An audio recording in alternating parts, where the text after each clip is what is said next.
As we've been talking, it reminds me of I do a weekly newsletter, and with the shooting that happened in Georgia not too long ago, it really got me thinking, like, can we start talking about social emotional learning in our schools? Because sometimes, again, it's still a taboo topic, but I think about the mental health of individuals that get to that place to where violence is their way out. Could you share maybe how social emotional learning could possibly mitigate or reduce some of these instances that are taking place within our schools where there's violence is attributed to, whatever reasons why folks are doing what they're doing.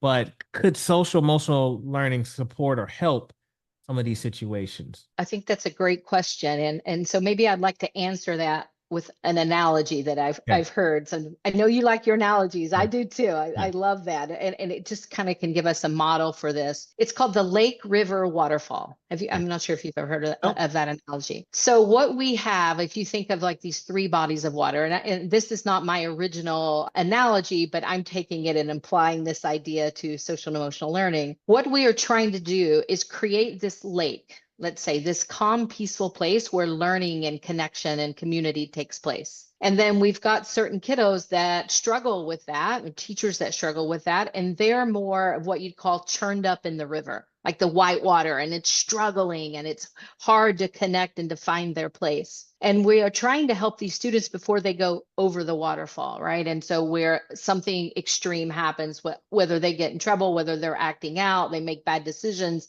whatever that is. What I have seen in my experience in school has been we spend the majority of our time in the river, in the churn, and it's really hard. And it's a big ask for us, for our educators too. And it is what I call a sickness model. That's where we are putting all of our attention. And what I posit and what I hope is we can move upstream and do much more of a preventative wellness model where we are increasing our lake with a lot of these specific student SEL strategies that will prevent as many kids that are in the river and hopefully prevent the ones that then go over the waterfall. And so that's kind of how I like to think about this. We're creating a larger lake. We're being more preventative in the beginning. Oh, good answer. Thank you. I love that. I Yeah. love the analogy. So Yeah, you get a visual. I oh always yeah. get a visual when I think of that. Right. Yeah. Okay. With that being said, I know a lot of teachers are afraid, educators are afraid to do SEL because it requires learning. Like, oh man, I have to learn something brand new. Oh, I already have now. You're telling me to be culturally responsive. You're telling me to be trauma informed. You're telling me to be restorative practice. You're telling me to be social emotional learning. Yeah. Like, here's a fifth thing that I need to Yeah, add yeah. on to Absolutely. my plate. In addition to grading papers, lesson plannings, unit, all these different things that I have to do, teaching, as you mentioned, is a stressful job. How do we, if I'm a leader, or if I'm someone that's trying to push in to teach social emotional learning and we're trying to go this direction, how do we present this in a way so that it does not feel like another thing that we're asking our teachers to do? Yeah. Actually, I heard a term for that not too long ago called initiative overload. I'm like, Okay. I like that. That is exactly what we have in education. And if you're not an educator, you can't quite understand how exhausting it is to have so many things that we're supposed to do. So much on their plate, there is little room for anything new. So it's really about this idea of mindset, not of SEL as an add-on. And I actually have lived this and seen it at multiple schools. It becomes a lever that makes everything else easier, literally makes the job easier when we do this. Now, not many things can say that, right?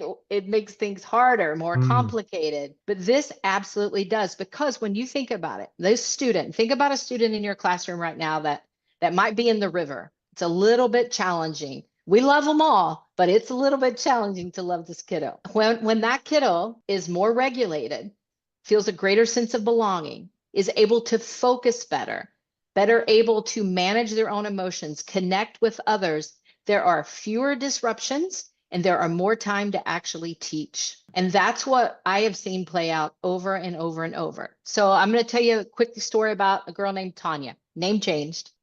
Tanya was a girl who was in the river most of the time. And I was a K through 8. So I had Tanya for many years. When she was in 7th grade, we implemented the Peace Corner. I'm sure some of you have used a Yep. Peace Corner out there, a place where a student could self-select. It's not a Mhm. timeout. It's Yeah. a place they can go on their own. So I go in her classroom. There's Tanya sitting in the Peace Corner, totally listening, engaged in the lesson. She's not shut down. She's just back over there in the Peace Corner. So I see her at recess. I said, "Hey, I saw you in the Peace Corner." She goes, "Yeah." I said, "What was going on?" She goes, "Nothing. I just learned better from there." I said, "Oh, that's great." As I'm walking away, she said, Miss Penley, if you would have instituted the Peace Corner years ago, I wouldn't have gotten so much trouble." And I said, that is a really good point. But when we knew better, we did better. Yeah. Like, right. She felt a lot of anxiety and had a hard time management. And it was just too much with all the students in there. But providing her somewhere else that she could self-select and then come back when she was ready was a game changer. So that was just an example of how social and emotional learning can really help with all the different strategies you can use to build that larger lake. Yeah, and I like to tell educators as well that some of it's just the language that we're utilizing, some of the words that we're saying. It's Mm, just some tweaking of some of our language can support our social emotional learning. So it's not necessarily that you're adding or having to learn a brand new program, but some of it is just like little stuff that you can tweak that is already in. Like if you care about your kids, it's already should be in alignment with what you're doing absolutely. already. Oh, yeah. That's a great way of putting it. Yeah. You care about your kids and you feel cared for. And this is just how this can show up and look like in your classroom. Yeah. All right. So I've learned a lot in this time that we've been talking. And again, this is interesting as far as the five keys. Was that trial? Is that I guess the question about the five keys piece to it? It's because I know there's five pieces to social emotional learning. Are they related or is this a total another five things? So, no, what I used was what in a school could look like, a school process can go through. So, starting out with building your strong SEL foundation, then focusing on the adults, then what does SEL look like in the classroom?